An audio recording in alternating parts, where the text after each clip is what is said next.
Hi, my name is Jem. Welcome to/welcome back to my channel. So, I've decided this year to make reading more fun for me because sometimes reading feels like a little bit of a chore. But this year, to make reading more fun on a book by book basis as opposed to the grand scheme of things, I've decided to kind of theme my reading months. Hopefully this works. I mean, trial and error situation, but this month of Feb, I've decided to do my TBR with books of all blue covers, or predominantly blue covers, for no reason. No reason at all, I just thought it would be cool.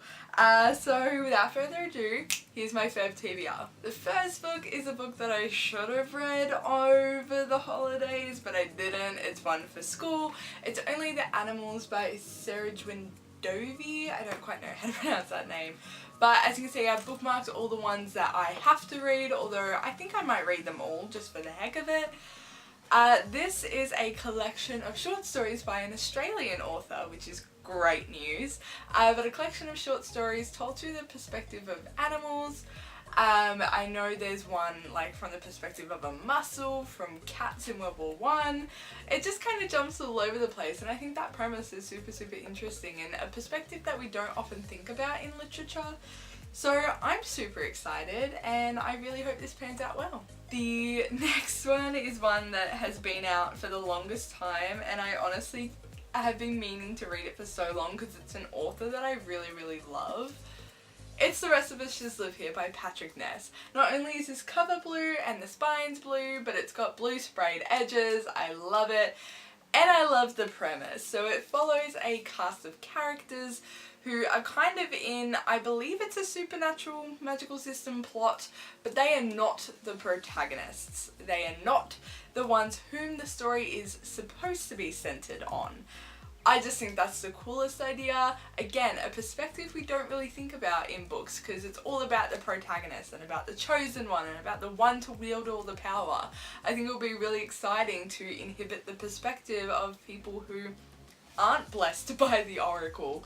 I'm really excited. I love the Chaos Walking series. I cannot wait for the movie. I loved A Monster Calls. I just super duper excited, and okay, why not? And it's a yellow book and it says not everyone has to be the chosen one. Like I said, blue sprayed edges. I just love it, and I believe at the start of every chapter, this bit here, I'm not sure if you can see it, it's kind of like a prelude and it kind of tells us what the protagonist is doing. I've heard that the magic system is a little bit convoluted in this book, but I'm okay with that. I'm okay with being a little bit lost. So yeah, hoping for good things. And finally, I know I only have 3 books, but school's hectic even now. It's my last year, I'm in year 12, so I'm trying to take my life relatively slowly. It is The Cuckoo's Calling by Robert Galbraith, aka J.K. Rowling.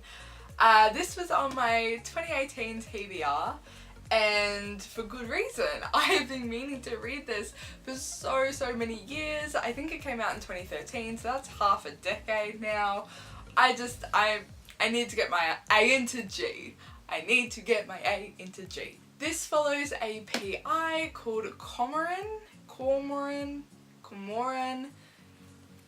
Detective Strike, and he is investigating what appears to be a suicide. A preeminent model has flung herself off the balcony and everyone has basically said it's a suicide, so the detective's just there to figure out the motive, but Detective Strike does not think it was a suicide. So it's kind of unraveling the great mystery of why the model did what she did, and apparently Strike is a war veteran.